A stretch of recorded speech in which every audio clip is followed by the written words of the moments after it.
Friends, good morning. Father Charles with St. Michael's. Welcome to the stream. We are excited you are worshiping with us today. Take a second, if you'd be so kind, and invite a friend of yours to come and worship with us this morning. I find that following Jesus and loving God works so much better when we have friends along for the journey. If you find that this ministry is a blessing in your life and helpful, please be kind enough to make a financial contribution using the link in the chat box.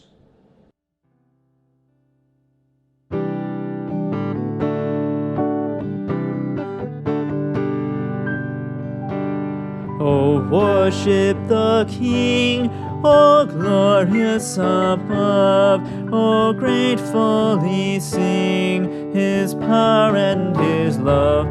Our shield and defender, the Ancient of Days, pavilioned in splendor and girded with praise. Thy bountiful care, what tongue can recite? It breathes in the air, it shines in the light. It streams from the hills, it descends to the plain, and sweetly distills in the dew and the rain. Frail children of dust and feeble as frail, in Thee do we trust, nor find Thee to fail.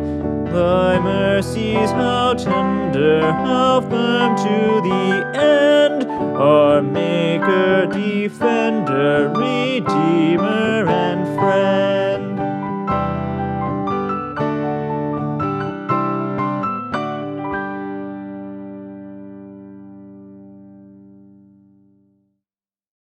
I have a question for you.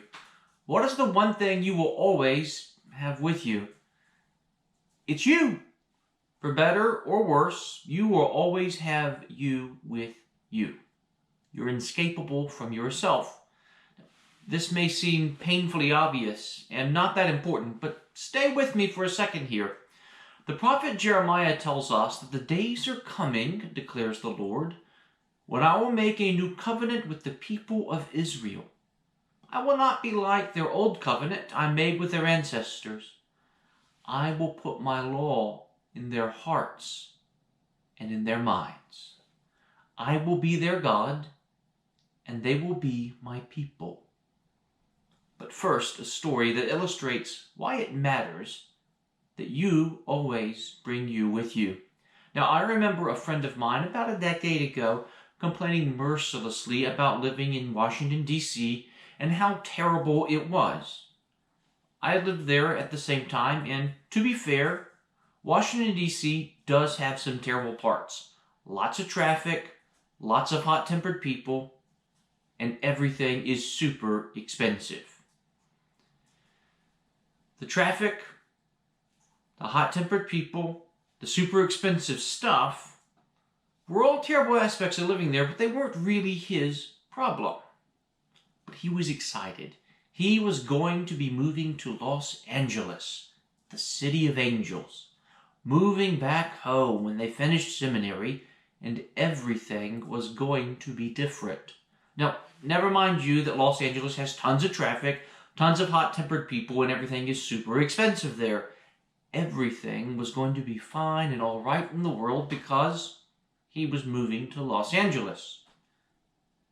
Surprise, surprise, as things turned out, things were not awesome and perfect in Los Angeles either, because he brought him with himself.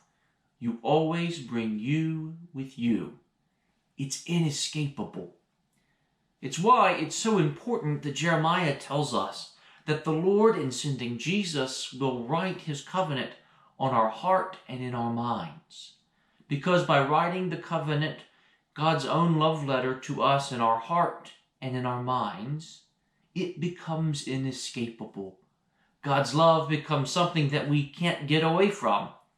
It's the reason that the psalmist in Psalm 139 tells us that if I go up to the highest heavens or climb down to the deepest pit, even there, the Lord's love is with me.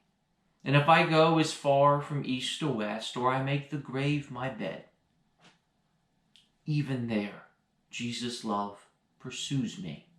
There's just nowhere you can go to get away from God and His redeeming love. God loves you just like you are. God loves you since when He kicked this whole thing off and started creating the heavens and the earth. You are beloved of God. As you are, no matter who you are, no matter what you do, you are loved. And God writes that love letter on your heart and in your mind. Jesus is working in your life before you were even knit together in your mother's womb. It's inescapable because you bring you with you everywhere. God's love is inescapable. You can't run away or hide or get away from it anywhere you go because God pursues you. This is why it makes no sense when people ask you, when was the moment you got saved? When was the moment that Jesus came into your life and made a difference?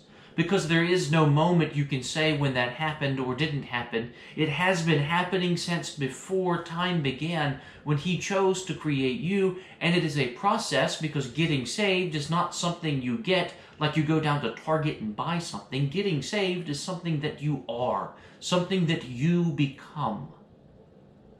It's that covenant written on your heart and in your mind.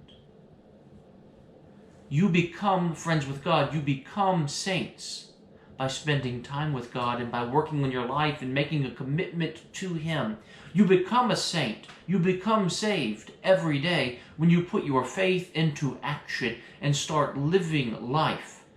You become saved. You become a saint. You become God's friend based on the choices you make, that cooperation with His grace in the world.